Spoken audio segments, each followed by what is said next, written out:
কোরআন মাজিদের শেষে এক পৃষ্ঠা দোয়া লেখা আছে, দোয়া ও খাতমিল কোরআন। আমি বলেছি নবীর নয়, এটা মানুষের বানানো। সময় দিয়েছি কিয়ামত পর্যন্ত না, আমার মরা পর্যন্ত। আপনি মনে কষ্ট নিয়েন না, আমি আপনার ভাই। আপনি মনে কষ্ট নিয়েন না, আমি আপনার ভাই। আপনি মনে কষ্ট নিয়েন না, আমি আপনার ভাই, আমি আপনার ছেলে। আপনার বাড়িতে লেখাপড়া করে আমি মানুষ হয়েছি, আপনার সামনে আমি হক কথা বলবো, এটা আমার অধিকার আছে। আপনি যদি কিছু মনে করেন আমি দুঃখিত, আপনি দায়িত্ব পালন করেননি। এই জন্য মকসুদুল মুমিনিন বইয়ে প্রথমে লেখা আছে, এক ওয়াক্ত নামাজ কাজা করলে 80 হোক বা জাহান্নামে থাকতে হয়। প্রমাণ করেন দেখি, প্রমাণ করেন দেখি। বইয়ের এক জায়গাতে হেডলাইনে লেখা আছে, অবিবাহিত ছেলেমেয়ের পড়া নিষেধ। অবিবাহিত ছেলেমেয়ের পড়া নিষেধ। যে দেখে সেই পড়ে, যে দেখে সেই পড়ে, যে দেখে সেই পড়ে। আমি নিজে পড়ে দেখলাম, আমি নিজেও পড়ে দেখলাম, দেখি কি আছে। আমি তো বিবাহিত মানুষ, আমি তো আর নায়ের মধ্যে নেই, তা আমি পড়ে দেখলাম। এখন লেখা আছে, ভরা পেটে স্ত্রী মিলন হলে ছেলে ভ্যাংচা হয়, সফরের পূর্বে স্ত্রী মিলন হলে ছেলে কানা হয়, চন্দ্র সূর্য গ্রহণে স্ত্রী মিলন হলে ছেলে টেরা হয়। এসব কথা লেখা আছে। আল্লাহর কসম, আমি আব্দুর রাজ্জাক বিন ইউসুফ আপনার কাছের মানুষ, আল্লাহর কসম এগুলো সত্য কথা নয়, বরং কোরআনের বিরোধী। আল্লাহ বলছেন, নিসাউকুম হারসুল লাকুম ফাতু হারসাকুম আন্না শিতুম। পৃথিবীর মানুষ তোমাদের স্ত্রী, তোমাদের জমি। পৃথিবীর মানুষ তোমাদের স্ত্রী, তোমাদের ক্ষেত। পৃথিবীর মানুষ তোমাদের স্ত্রী, তোমাদের জমি। তোমরা তোমাদের জমিতে আসো তোমাদের ইচ্ছা মতো, সকালেই কি, দুপুরেই কি, ভরা পেটেই কি, সফরের পূর্বেই কি, চন্দ্রগ্রহণ লাগলেই কি আর না লাগলেই কি। ঋতু হায়েজ অবস্থায় স্ত্রী মিলনে যাবা না, বাস। এটা আল্লাহর দেওয়া বিধান। পৃথিবীর মানুষ, আমার একটি কথা জানা থাকলে অন্যকে বলো। পৃথিবীর মানুষ, বানি ইসরায়েলের কাহিনী বলো, কোনো দোষ নেই, মানে সত্য কাহিনী হতে হবে। 1 মিনিট, সত্য কাহিনী হতে হবে। 1 মিনিট, 1 মিনিট বলে কি বলতে চাচ্ছেন আব্দুর রাজ্জাক সাহেব? হ্যাঁ, একটা সত্য কাহিনী দেখাই। ইশতারা রাজুলুন মিন রাজুলিন আকারান। একটা লোকের কাছে জমি কিনে নিয়েছিল হাজার হাজার বছর পূর্বে। জমি চাষ করতে গিয়ে স্বর্ণের পাতিল পেল। এখন জমি ক্রেতা স্বর্ণের পাতিলটা বিক্রেতার কাছে নিয়ে গিয়ে বলছে, খুদ্দাহ বাকা মিন্নি, আপনি স্বর্ণের পাতিল নেন।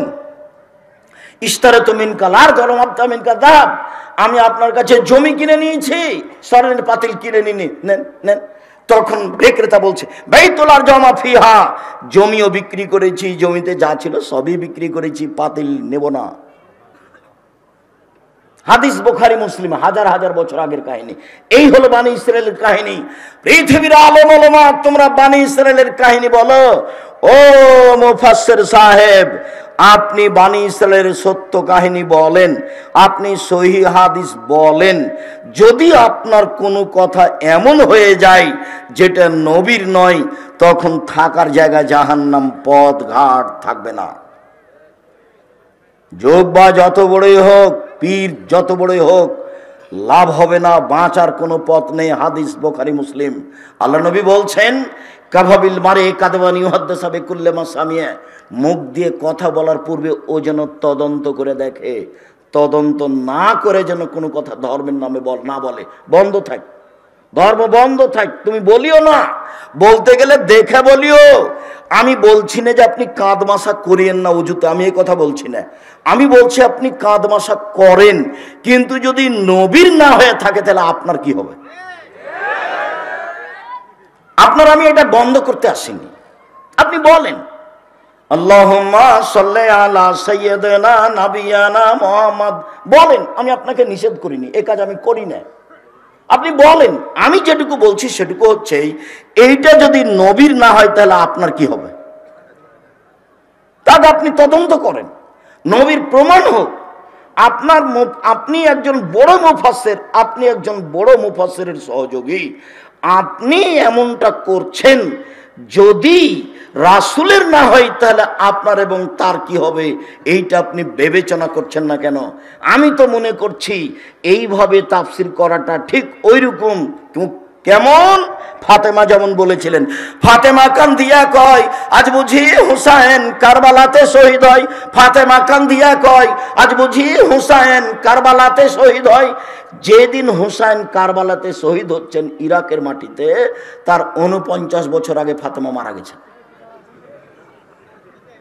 কতদিন আগে মারা গেছেন? 49 বছর আগে। তাহলে ফাতেমা এভাবে কিভাবে বলবেন?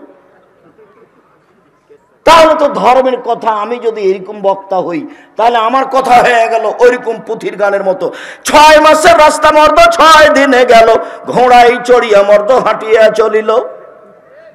ধর্ম এরকম নয়। কেউ যেন আঙ্গুলে চোখে আঙ্গুল না ঢোকাতে পারে এইভাবে বলার চেষ্টা করেন, তবে মানুষ হিসেবে কোনো জায়গাতে ত্রুটি থাকতেও পারে। আবু মুসা আশআরী রাদিয়াল্লাহু তাআলা আনহু বলেন, রাসূল সাল্লাল্লাহু আলাইহি সাল্লাম বলে, আইয়ুমা রাজুলিন লাহু ওয়ালিদা, কারো যদি একটা কাজের মেয়ে থাকে, কাজের মেয়ে, ফাআদাবাহা ফাসানা তাদিবাহা, তাকে যদি শিষ্টাচার শিখিয়ে দেয়, সুন্দর শিষ্টাচার শিখিয়ে দেয়, আল্লামাহা ফাসানা তালিমাহা, তাকে যদি বিদ্যা শিখিয়ে দেয়, সুন্দর বিদ্যা শিখিয়ে দেয়, ফালাহু আজরান, তার জন্য ডবল নেকি রয়েছে। কাজের মেয়েকে বিদ্যা শিখাতে হবে, কাজের মেয়েকে শিষ্টাচার শিখাতে হবে। শিষ্টাচার কি জিনিস? নখ বড় কেন? শিষ্টাচার গ্রহণ করো, কেটে ফেলো। কপালে টিপ কেন?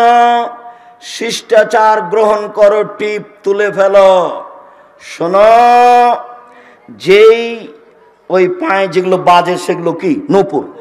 এই বাজনা নূপুর কেন? এটা শয়তানের বাজনা, খুলে ফেলো।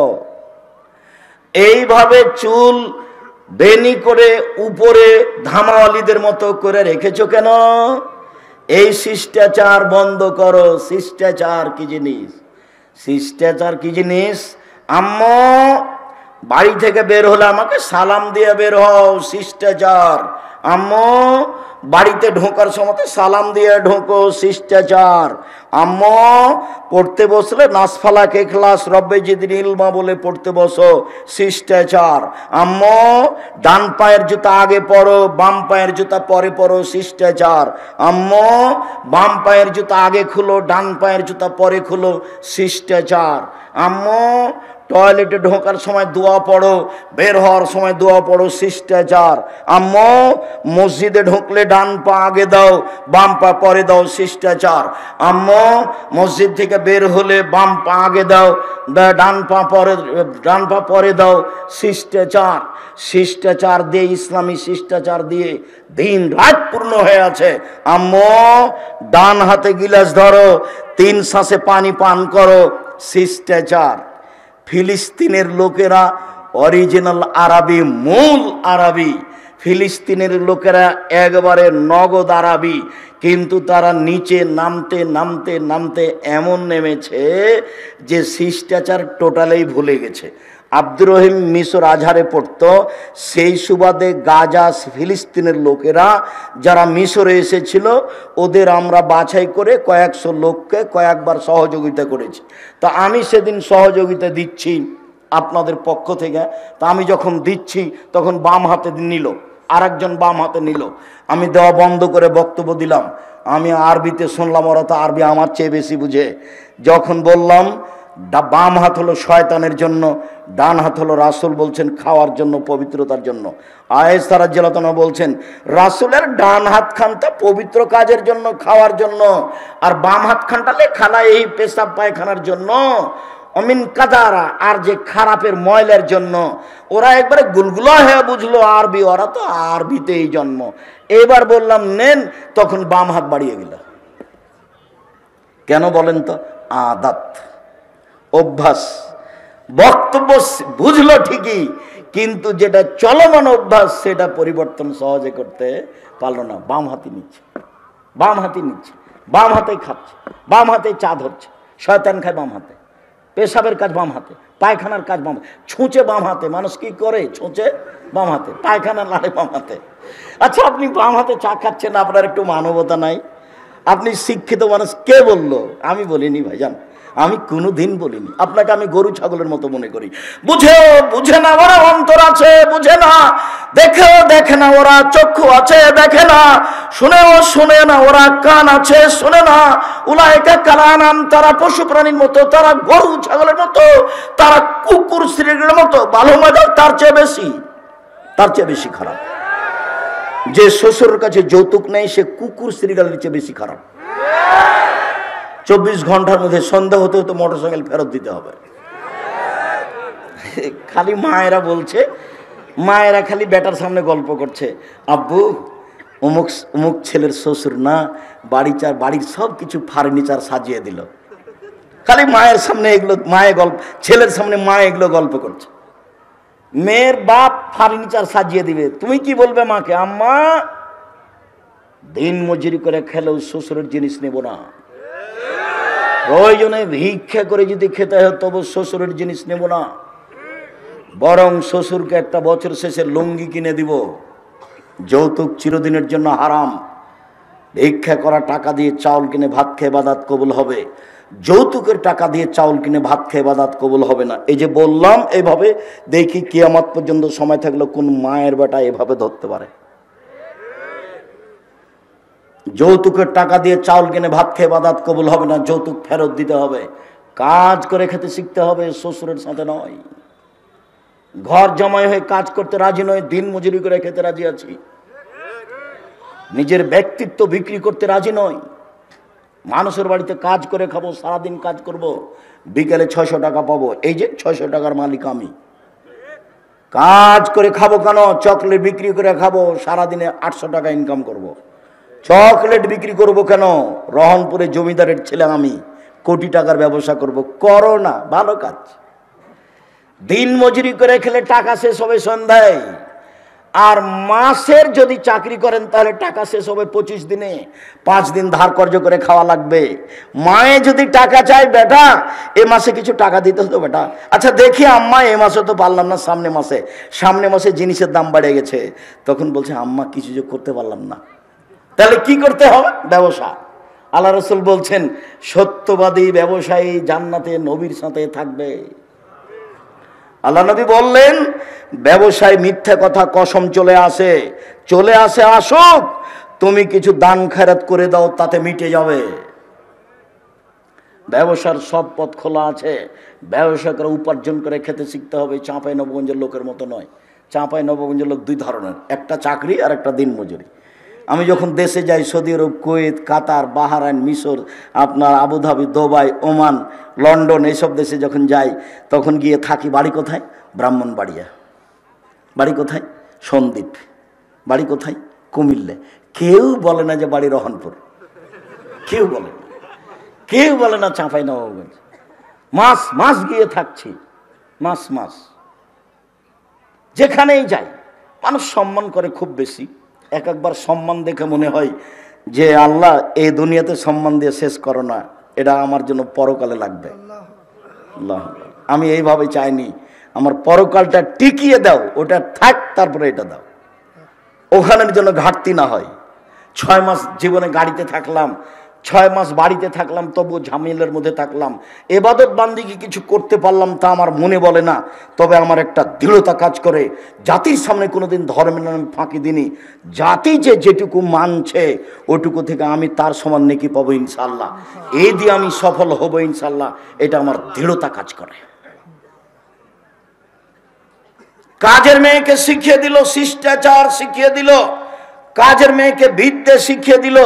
কাজের মেয়েকে যদি শিক্ষা দিতে হয় তাহলে নিজের মেয়েকে শিক্ষা দিতেই হবে।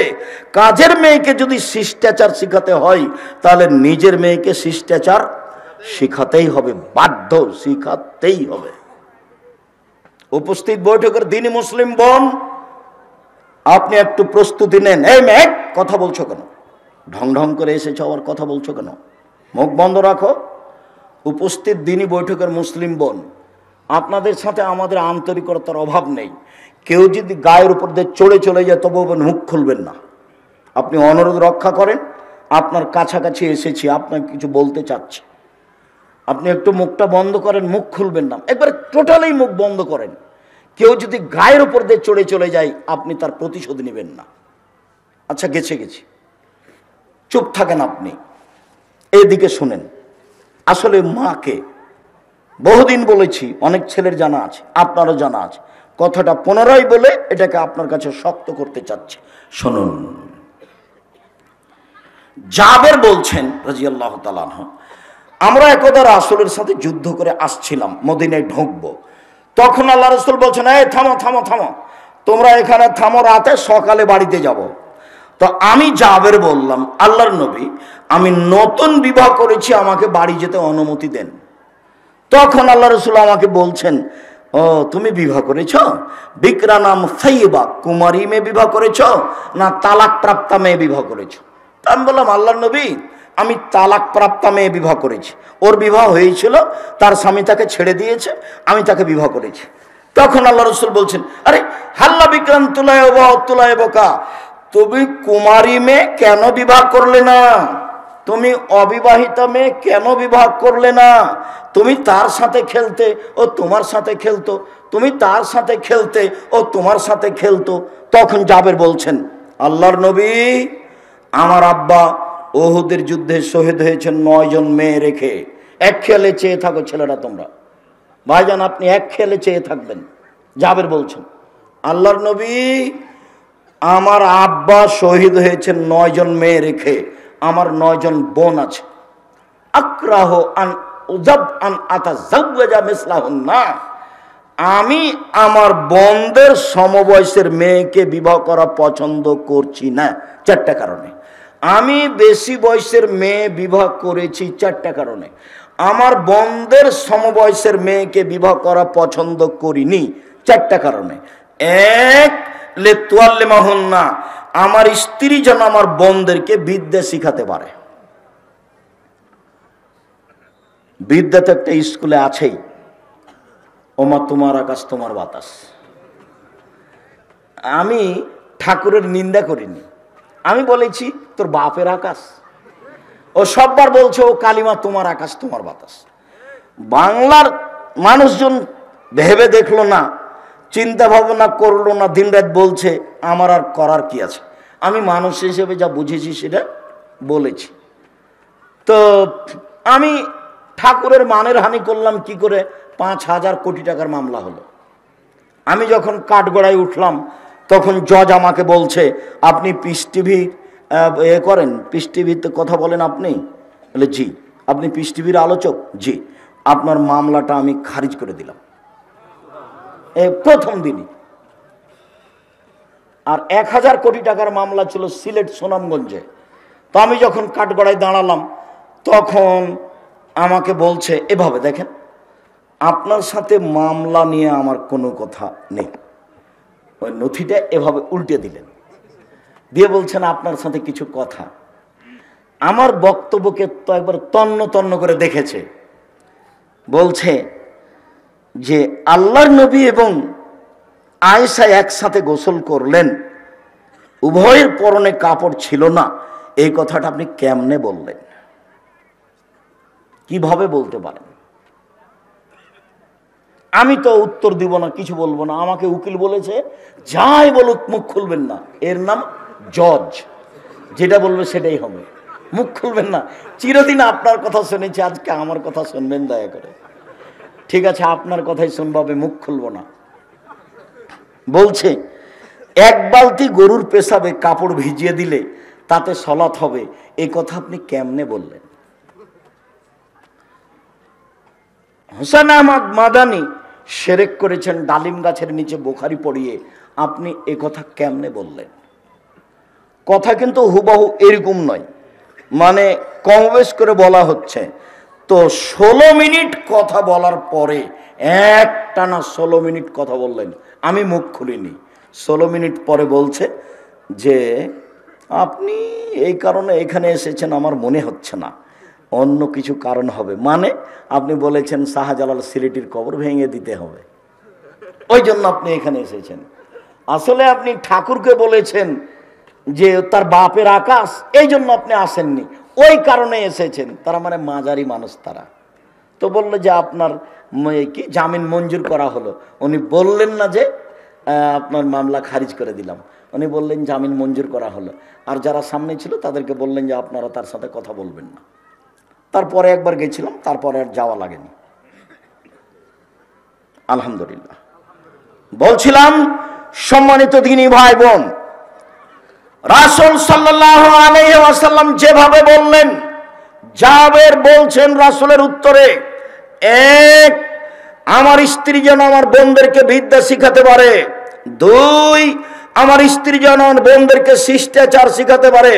উপস্থিত বৈঠকের দিনী মুসলিম বোন শুনেন, এই মেয়ে শোনো, শিষ্টাচার কি জিনিস? শিষ্টাচার কি জিনিস? বাড়ি যাওয়ার সময় একটা বই নিয়ে যাবো, আদর্শ পরিবার। আদর্শ পরিবারের শুরু থেকে নিয়ে শেষ পর্যন্ত সবই শিষ্টাচার, সবই শিষ্টাচার। ছেলেরা হাতে মেহেদি লাগাতে পাবে না, ছেলেরা মেহেদি লাগাবে মাথার চুলে ও দাড়িতে, যেটা সাদা হয়ে গেছে। মহিলারা হাতে মেহেদি দিবে, হাতে তো মেহেদি দিবেই, পায়েও দিতে হবে, হাতে ও পায়ে দুইটাতে দিবে। তো আমাদের চাঁপাইনবাবগঞ্জে তার কথা ছড়িয়ে আছে, আল্লাহর নবী দাড়িতে মেহেদি দিয়েছিলেন, সেই জন্য পায়ে দেওয়া যাবে না। কথা যে মিথ্যে, ঠিক আছে, আল্লাহ নবী দাড়িতে মেহেদি দিয়েছিলেন, কথা তো ঠিক। তো আল্লাহ নবী দাড়িতে তো আতরও দিয়েছিলেন। তো আল্লাহ নবী বললেন, হায়জলা ঋতুওয়ালা মহিলারা যখন ঋতু থেকে পবিত্র গোসল করবে তখন লজ্জা স্থানে আতর ব্যবহার করবে। তা আল্লাহ নবী দাড়িতে যে আতর লাগিয়েছেন, এবার সবাই মনে হয় কথা ধরতে পারেননি, আবার বলবো নাকি? বলবো, আল্লাহর নবী দাড়িতে মেহেদি লাগিয়েছেন, ভালো কথা। আমরা বুঝলাম যে সেই জন্য মেহেদি মহিলারা পায়ে লাগাবে না, দাড়ির একটা না মেহেদির একটা সম্মান হয়ে গেছে। তো আল্লাহ নবী বলছেন যে যাদের হায়েজ হয়েছে মহিলারা, ওরা যখন হায়েজ থেকে গোসল করে পবিত্র হবে তখন আল্লাহ নবী বললেন যে ওরা যেন লজ্জা স্থানে আতর ব্যবহার করে। তো আতর যে আল্লাহ নবী দাড়িতে লাগিয়েছেন, এইবার তার মানে হলো এই লজ্জা স্থানে না লাগানো জিনিস, দাড়িতে লাগানো জিনিস লজ্জা স্থানে চলে, সেটা যদি চলে তো পায়ে কেন চলে না? কথা এরকম নয়, কথা হলো এরকম যে দাড়ি পেকে গেলে মেহেদি লাগাতে হবে। মেহেদি একটা জিনিস, এর মান বাড়লো কমলো এটার বিবেচনা করা যাবে না। আতর হচ্ছে একটা জিনিস, পুরুষেরা গায়ে হাতে মুখে মাথায় লাগাবে, আর মহিলারা ফরজ গোসলের পরে ঋতু থেকে গোসলের পরে লজ্জা স্থানে লাগাবে। এটা হলো রাসূলের নিয়ম, আদেশ। এইটাতে আতরের মান বেড়ে গেল, এই কথা ভুল। এখন একটা ছাগলের বাচ্চা কুকুরের দুধ খেয়ে বড় হয়েছে, তখন মৌলানা সাহেবকে জিজ্ঞাসা করেছে, মৌলানা সাহেব এই ছাগলের গোস্ত খাওয়া যাবে কিনা? তখন মৌলানা সাহেব বলছে, এটা কথা হলো নাকি? হ্যাঁ, ওটা কুকুরের গোস্ত, কুকুরের দুধ খেয়েছে, ওটা হারাম। তো বেকায়দা হয়ে গেল। তাহলে পশু প্রাণীর উপরে কি কোরআন হাদিসের বিধান আছে? পশু প্রাণীর উপরে কোরআন হাদিসের কোনো বিধান নেই। ও পায়খানা খেয়ে বড় হোক, না হলে ঘাস খেয়ে বড় হোক, ওটা পশু প্রাণী। ওর জন্য প্রজনন পদ্ধতি, গবাদি পশুর উন্নয়ন ষাঁড় দিয়ে করতে হবে, এটা ভালো। ষাঁড় দিয়ে যদি না করেন, তার উন্নয়নের জন্য যত পথ আছে সবই করেন, কেননা তার উপরে কোনো কোরআন হাদিস প্রযোজ্য হবে না। এটা ভুল হিসাব। সম্মানিত দিনী ভাই বোন, বলছিলাম রাসূল সাল্লাল্লাহু আলাইহি ওয়াসাল্লাম মুখের উপরে জাবের বললেন, এক, আমার স্ত্রী যেন বিদ্যা শিখাতে পারে, দুই, আমার স্ত্রী যেন আমার বোনদেরকে শিষ্টাচার শিখাতে পারে, তিন, আমার স্ত্রী যেন আমার বোনদের মাথার চুল চিরুনি করে সাজগোজ করে যত্ন করে রাখতে পারে। মায়ের যত্ন কে নিবে? বাচ্চার যত্ন কে নিবে? মা। কাজের মেয়েকে দিয়ে বাচ্চার যত্ন নেওয়া ঠিক নয়। জায়েজ, আমি না জায়েজ বলিনি, তবে সব সময় বাচ্চার যত্ন কে নিবে? মা। তার মাথাটা চিরুনি করে দিবে মা, তার কাপড়টা পরিষ্কার করে দিবে মা, তাকে গোছগাছ করে রাখবে মা, তাকে ঝকঝকে করে রাখবে মা, তার গায়ের পাঞ্জাবিটা পরিষ্কার করে দিবে মা, তাকে ডান হাত আগে ঢোকাতে বলবে জামাতে তার মা, সব শিষ্টাচার তার মা পালন করবে এবং বাচ্চাকে যত্ন করে রাখবে। যখন বাচ্চাকে দুধ খাওয়াবে তখন মায়ে বিসমিল্লাহ বলবে। মা যদি বিসমিল্লাহ ছাড়া বাচ্চাকে দুধ খাওয়ায় তাহলে যতবার খাওয়াবে ততবার শয়তানে দুধ খাবে, খাবেই খাবে। আল্লাহর নবী বলেছেন দুধ খাবে শয়তান, অতএব খাবেই খাবে। মা যতবার বাচ্চাকে দুধ খাওয়াবে ততবার মা কি বলবে? বিসমিল্লাহ বলবে। মা যখন রাতে দরজাটা বন্ধ করবে তখন বিসমিল্লাহ বলবে। মা যখন বাল্বটা অফ করে দিবে তখন বিসমিল্লাহ বলবে। যখন মা জ্বালানটা বন্ধ করবে তখন বিসমিল্লাহ বলবে। মা যখন তরকারির পাতিলে ঢাকবে তখন বিসমিল্লাহ বলবে। মা যখন আটার পাতিলে ঢাকবে তখন বিসমিল্লাহ বলবে। আল্লাহ নবী বলেন সব কিছু ঢেকে রাখো, খোলা রাখো না। রাতে কতগুলি বালা মুসিবত চলে, খোলা জিনিস যে খাবে তার রোগ ব্যাধি হয়ে যাবে। হাটে বাজারে এভাবে খোলা জিলাপি খাবেন না। একবারে সপ্তাহ সপ্তাহ খোলা পড়ে আছে আর আপনি কিনে নিয়ে চলে যাচ্ছেন। আল্লাহ নবী না করেছে। সূর্য ডুবার পরে বাচ্চাকে বাহিরে নিয়ে যাওয়া যাবে না, নইলে বাচ্চাকে জিনে ধরবে, শয়তান ধরবে। ছাদের উপরে নিয়ে যাবেন না, আগুনে নিয়ে যাবেন না। রাত যখন এসা কাছাকাছি হয়ে গেছে তখন নিয়ে যান। সব বুখারী মুসলিম এক টানা হাদিস এগুলো। আপনি ইউটিউবে দেখেন আব্দুর রাজ্জাক বিন ইউসুফ খাওয়া পান করার নিয়ম, খাওয়া পান করার নিয়ম আব্দুর রাজ্জাক বিন ইউসুফ বিস্তারিত দেওয়া আছে, আপনি দেখুন। সম্মানিত দিনী ভাই বোন, 4 অতাকুম আলাইহিন্না, আমার স্ত্রী যেন আমার বাচ্চাদেরকে পাহারা দিতে পারে। উপস্থিত বৈঠকের মুসলিম বোন, এই মেয়ে এই কথা বলছো কেন, কথা বলছো কেন? 4টা সিরিয়াল করো তো দেখি। তুমি মা, তুমি আদর্শ মা, তুমি বুদ্ধিমতী মা, তুমি মা, আপনি মা, আপনি বুদ্ধিমতী মা, আপনি হস্তিনী নন, আপনি ভালো মা। 1 বাচ্চাকে বিদ্যা শিখাতে হবে, 2 বাচ্চাকে শিষ্টাচার শিখাতে হবে, 3 বাচ্চাকে যত্ন করে রাখতে হবে, 4 বাচ্চাকে পাহারা দিতে হবে।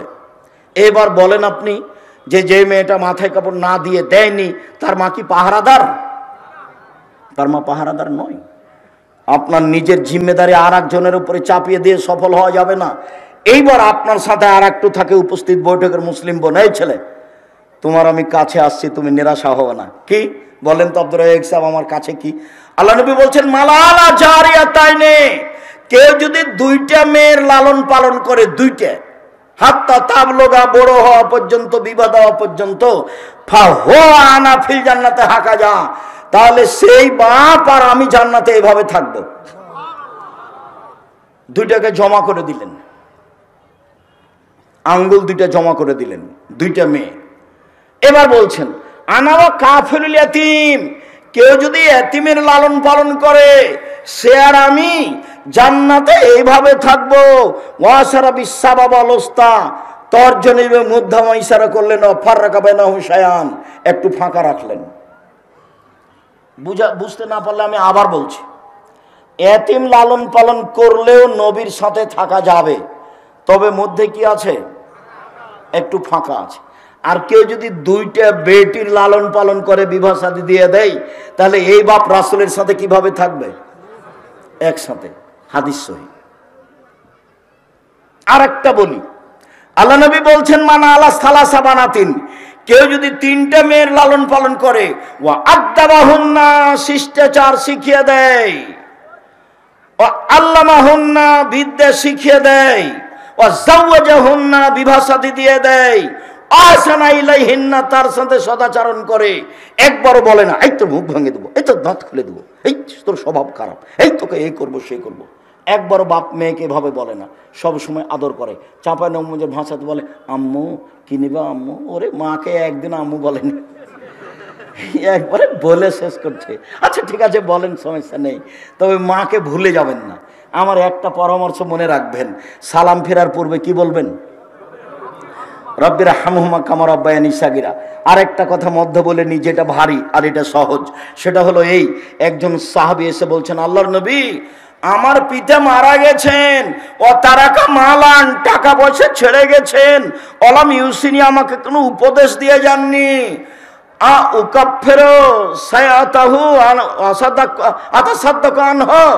আমি যদি তার নামে দান করি তার পাপ মিটে যাবে কি? কালা নাম।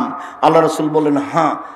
তিনি বললেন না বড় পাপ, তিনি বললেন না ছোট পাপ, তিনি বললেন তুমি দান করলে তোমার বাপের নামে তোমার বাপের পাপ মিটে যাবে।